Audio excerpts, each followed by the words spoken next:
It's just, I mean, it's just so hard right now for both of us, you know, not seeing the kids, you know. I mean, our life is like pretty much over. I mean, you know,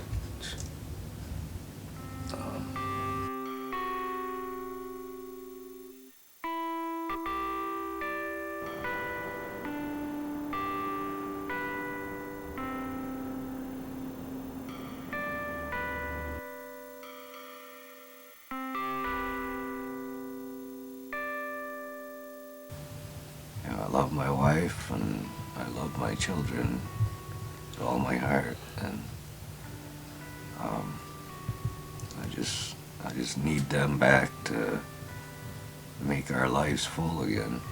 And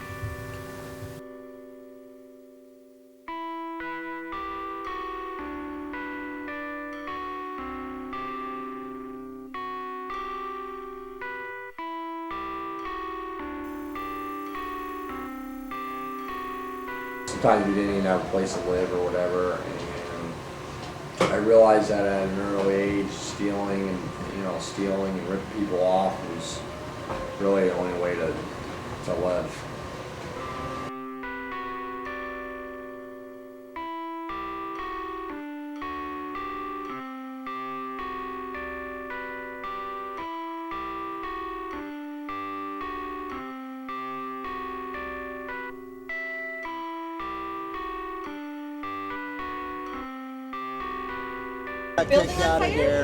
We got kicked out of there at it's about 2:30 this morning, 2:45.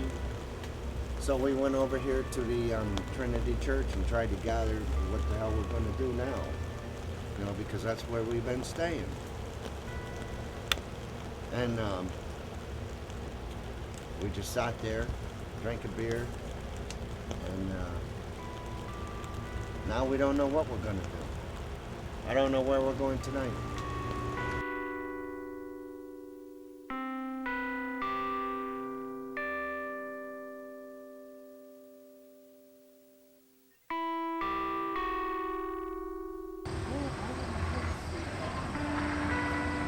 I mean, I had to say, I'm not feeling good today. I'm feeling sick. Oh, I got pains.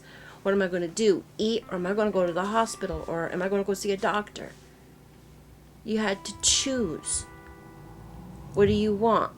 The food or see a doctor? Most people's going to say, I want to eat. And then they let their health go downhill.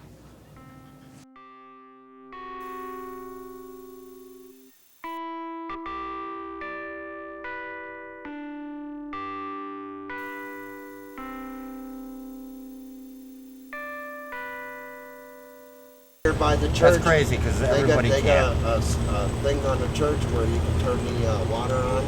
That's where I've been taking a shower. Strip down my clothes. I clean put my clothes on the bushes, and I clean them with soap. Poverty has its own rules. Each register of society has its own rules. Rich people have their rules, the middle class have their rules, the poor have their rules, and the real poor have their rules, just like prison. Each thing has their own rules. As a result of the way my family was, I've lost family members due to suicide. My father and my brother committed suicide because of the way things have always been in our family, and I watched my mother and my whole family just live very poorly. They were always on welfare, and they never made a lot of money. I had my little boy with me, and you know, he was 4 at the time, and I had him down there with me so I could try to explain to him that somebody's coming for him. And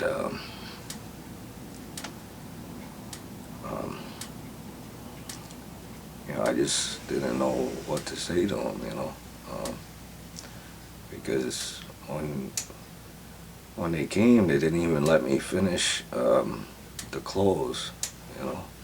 So you know, he just kept asking me, "Why, Daddy?" You know, why did it take him?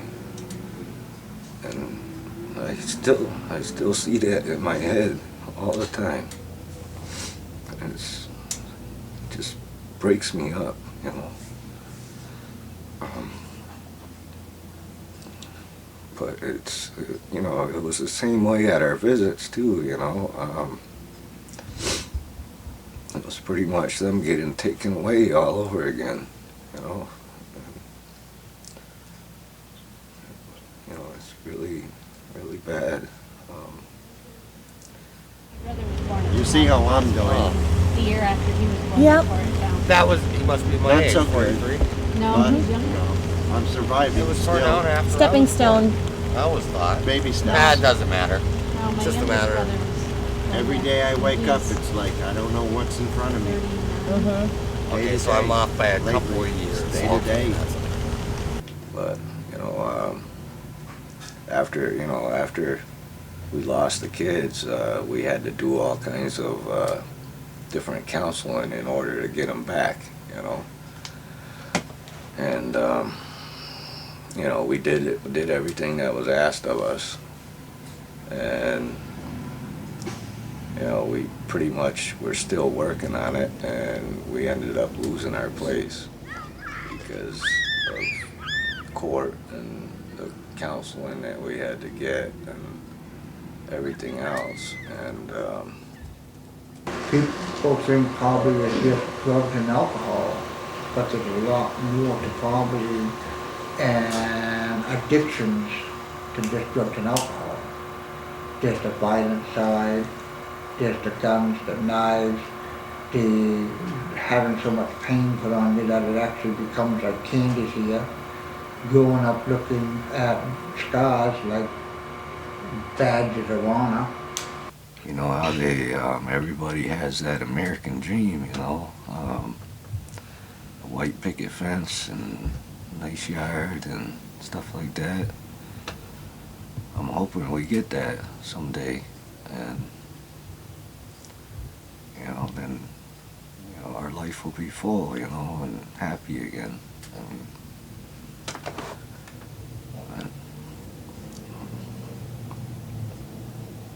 all we gotta do is just keep trying and, you know, hoping. And there's a lot of mental illness as a result of poverty. There's a lot of lack of education as a result of poverty. There's a lot of teenage women having children as a result of poverty and going on welfare and stuff. And I mean, not just being ignorant to birth control and all that stuff. I mean, Yeah, the only other problem we had was before we came here is we were told places that we could go and couldn't go to camp. Remember? Oh yeah. And well, we ended up staying in a tractor trailer truck, an empty, banded, no longer used, just to keep out of the wind and cold. It was something that I'll never forget. Yeah, it was pretty nasty. Yeah, it was. Thank God for old sheet that I had, though. What you gotta do, what you Gotta do. You know. It was kind of hard saving money camping out because, you know, we didn't dare to have a fire to cook with, you know. So, you know, we ate out all the time, and that cost a lot of money.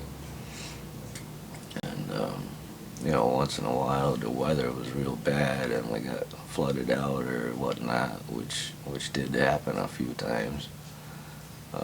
You know, we'd get a motel room for a couple nights, and then we'd have to drag everything up to town and dry, wash it and dry it, and it was just a big pain, Right, like down in the barn down there where we were staying. We weren't bothering anybody. Well, some of us weren't. And some others were lighting fires and everything. But the fire was the teenagers, wasn't it? Some of it. And some of it was a couple of other people, street Who people. left town. Yeah, they've left town since then. Hopefully gone for good. But, so I lived on the streets for 6 months. It's pretty rough out here at night. Not knowing who you're going to run into at night. It's rough. They try to roll you while you're sleeping. I mean, if you're asleep and somebody starts kicking you, what are you going to do? You're not even awake.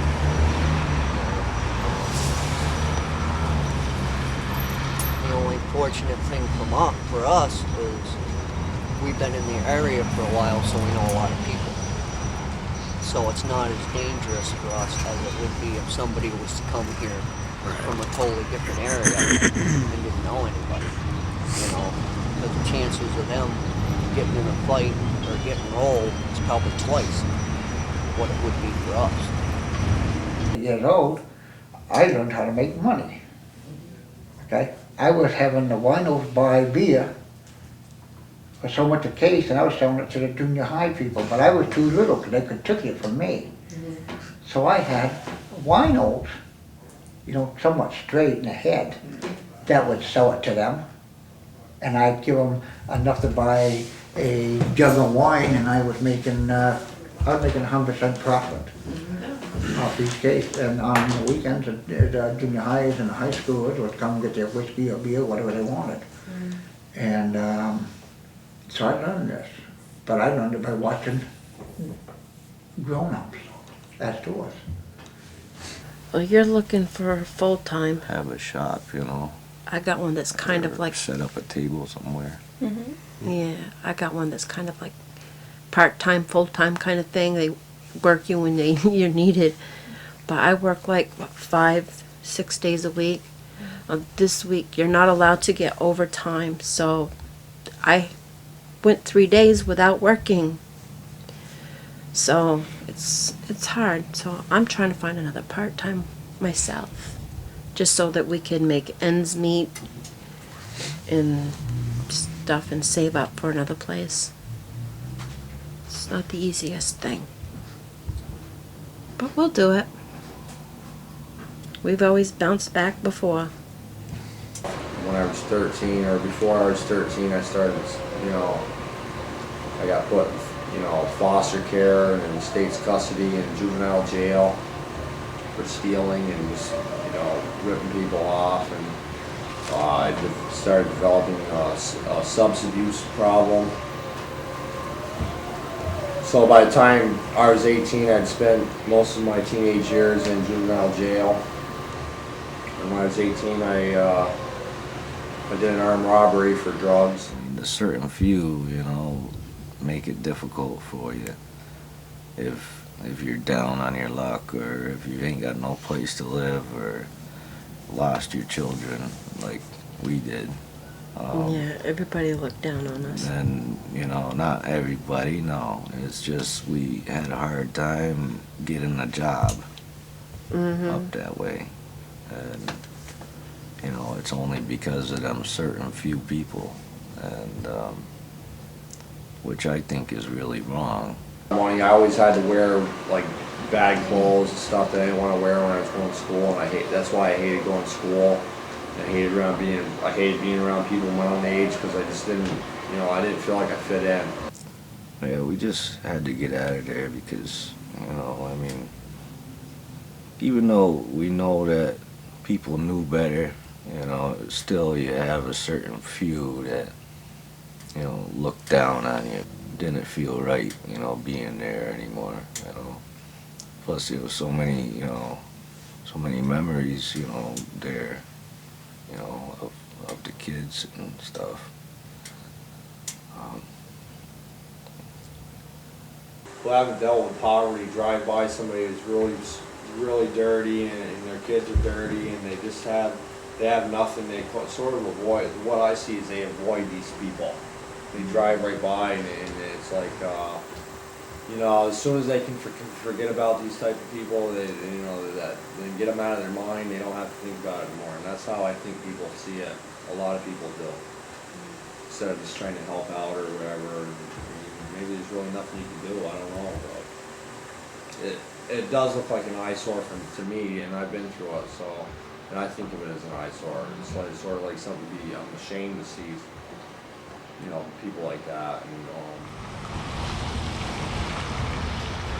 This past summer when the police, you know, cut everything down, and there goes Jim. There's Jimbo. Yeah. Crossing the road. Yeah, He's staggering. It's too bad. You know, kicking us, you know, just trying to find a place to go and sit and drink a beer with our friends.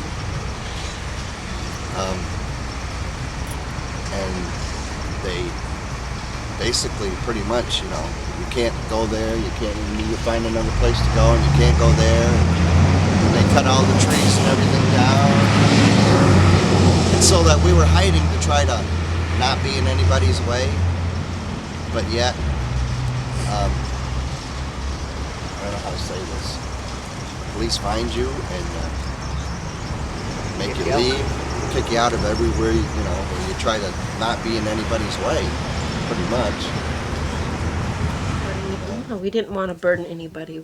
We're kind of people that like to stick to ourselves and not ask for help unless we desperately need it. That's just the way we are. Well, even then, you know, it's hard. I mean, Yep. You know, we went and looked at an apartment yesterday, and the lady called us back last night and said the apartment was ours if we wanted it.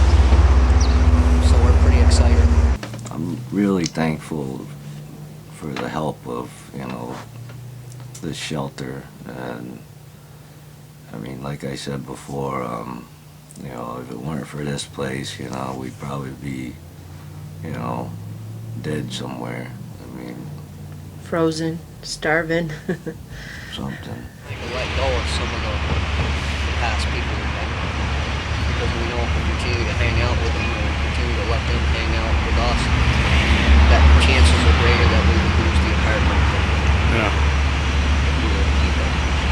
And I know, and for me that's a hard thing to say. You know, because I've lived on the streets with these people. You know, I'll help them in any other way I can by giving them cigarettes or, you know, buying them something to eat or, but I'm just not willing to take the chance of losing the apartment. So, and I know it's hard on Bob too. There's a old empty motel that could be fixed up. All those rooms could be filled with homeless people or people that, you know, that have no other thing out to go. And it would save a lot of money. It would save them a lot of time, a lot of trouble, and it would save them money from putting them in prison. I come out with no job skills, and I have an education now, but with no job skills. And it's very, very difficult for a person in my shoes to find a job. And I'm still poor. I mean, I got laid off from my job. Now I'm working another job, but it's just like, I mean, it's hard to get ahead, and I thank God that I don't have a family to take care of and stuff. If I had kids or whatnot, I don't know what I'd do. They don't call me Wolf or nothing. You know, I just ain't gonna give up hope, you know. I just can't give up.